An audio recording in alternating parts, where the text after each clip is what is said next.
قرآن مجید کی تلاوت، ترجمہ، تفسیر، حدیث، نعتیں، تجوید، گرامر کے لیے اس چینل کو سبسکرائب کریں، ویڈیو کو شیئر کریں اور لائک کریں۔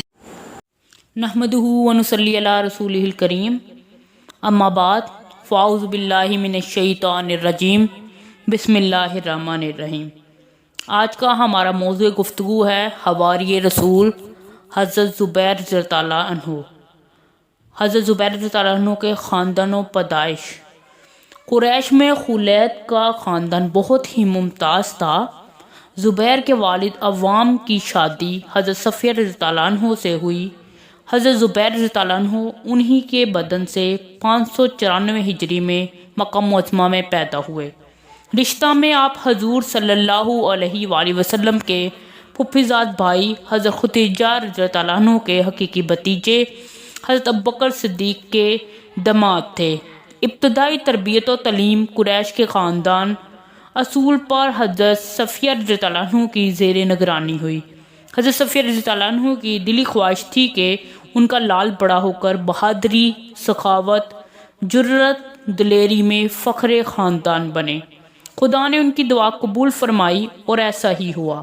حضرت صفیہ رضی اللہ عنہ کی سخت تربیت کا اثر یہ ہوا کہ حضرت زبیر رضی اللہ عنہ بچپن ہی سے نڈر، بہادر، جفاکش، محنتی، بلند حوصلہ، اولو العزم اور بہادر تھے، جو کسی جھگڑے میں انتہائی بے باکی سے کود پڑنا اپنے لیے باعث فخر سمجھتے تھے، خواہ اس کے نتائج کچھ ہی ہوں۔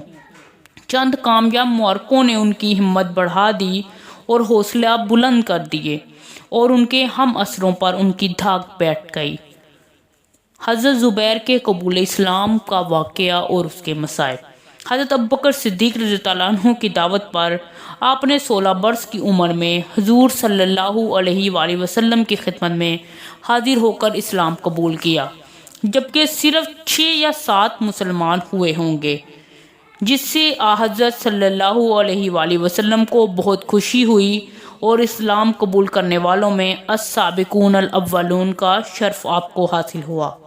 اسلام قبول کرتے ہی آپ پر مصائب و آلام کے پہاڑ ٹوٹ پڑے، اپنے غیر ہو گئے، لیکن حضرت زبیر رضی اللہ عنہ کے قدموں میں ان سختیوں سے لغزش کی بجائے استقامت پیدا ہوئی۔ اس ظلم کا کچھ ٹھکانہ ہے جس کا ادنا کرشمہ یہ تھا کہ بوریے میں لپیٹ کر دھواں دیا جاتا، آپ کا دم گھٹنے لگتا، لیکن اسلام کے عشق میں ذرہ برابر کمی نہ آئی تھی۔ عشق رسول صلی اللہ علیہ وآلہ وسلم کا ادنا کرشمہ یہ تھا کہ کسی نے یہ مشہور کر دیا کہ مشرکین مکہ نے آپ کو گرفتار کر لیا۔ یہ سنتے ہی تلوار کھینچ کر آپ مجمع کو چیرتے ہوئے دوڑے۔ بڑھتا ہے اور ذوق گندگیہ سزا کے بعد۔ حضرت محمد صلی اللہ علیہ وآلہ وسلم کو آزاد دیکھ کر بہت خوش ہوئے۔ تمام ماجرا حضور صلی اللہ علیہ وآلہ وسلم کی خدمت میں عرض کیا۔ ہجرت۔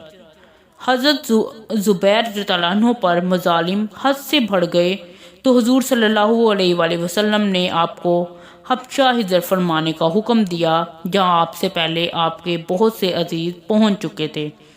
کچھ عرصہ حبشہ میں قیام کے بعد عشق رسالت میں بے چین ہو کر مکہ پھر واپس آ گئے، لیکن یہاں کا نقشہ ہی کچھ اور تھا۔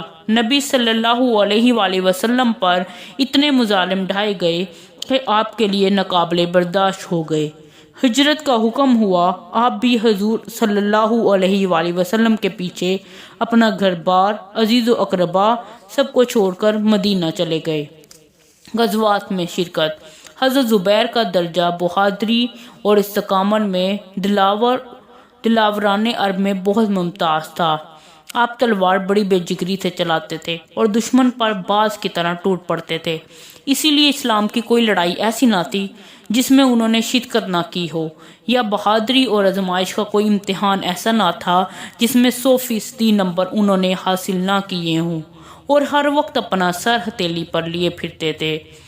آپ نے غزوہ بدر، غزوہ احد، غزوہ خندق، غزوہ خیبر، فتح مکہ، غزوہ حنین، غزوہ یرموک اور غزوہ فسطاط اور جنگ جمل میں بھی آپ سلم کے ساتھ وہ شریک تھے۔ شہادت۔ اس کے بعد آپ اپنے تمام ساتھیوں حتیٰ کہ اپنے بیٹے کو بھی میدان جنگ میں چھوڑ کر واپس ہوئے اور حجاز کی طرف روانہ ہو گئے۔ انیس بن انحف نے آپ کو دیکھ لیا اور عمر بن جرموز کو ان کے پیچھے لگا دیا۔ ابن جرموز آپ کی رہنمائی میں روانہ ہوا۔ نماز کے وقت آپ نے اس ملعون کی حفاظت کا وعدہ اور اس نے اپنی حفاظت کا وعدہ کیا۔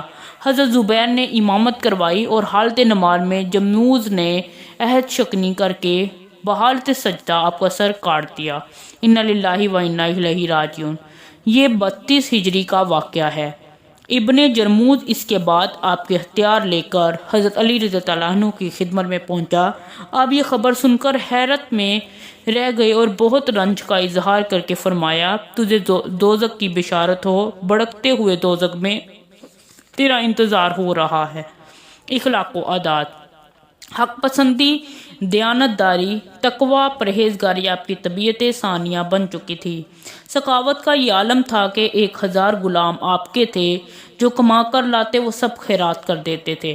دیانت کا یہ عالم تھا کہ حضرت عثمان غنی، حضرت عبد الرحمن بن عوف، حضرت عبداللہ بن مسعود اجل، صحابہ اور کروڑ پتیوں نے ان کو اپنا وصی بنایا اور انہوں نے دیانتداری سے آپ کا مال صرف کیا۔ حضور صلی اللہ علیہ وآلہ وسلم سے بے پناہ محبت تھی۔ آپ کا اصلی ذریعہ معاش تجارت تھا۔ آپ کی دولت کا اندازہ اس سے کیا جا سکتا ہے کہ 5 کروڑ درہم آپ کی ملکیت تھے، لیکن آپ وفات کے وقت 20 لاکھ کے مقروض تھے۔ مرنے سے پہلے وصیت کی کہ سب سے پہلے میرا قرض ادا کیا جائے، 1/2 مال میری اولاد پر تقسیم کیا جائے، اگر قرض ادا نہ ہو تو میرے آقا کی طرف اس کی ادائیگی کے لیے رجوع کرنا چاہیے۔ صاحبزادے نے دریافت کیا، آپ کا آقا کون ہے؟ جواب دیا، اللہ۔ آپ کے صاحبزادے نے وفات کے 4 سال بعد تک اعلان کیا، جس کا قرض حضرت زبیر کے ذمے ہو لے لے۔ اللہ کی ہزاروں رحمتیں ہوں حواری رسول صلی اللہ علیہ وآلہ وسلم حضرت زبیر رضی اللہ عنہ پر، جن کے لیے فضائل کے ایک دفتر درکار ہیں۔ صدق اللہ العظیم۔ مزید انفارمیشن حاصل کرنے کے لیے اس چینل کو سبسکرائب کریں۔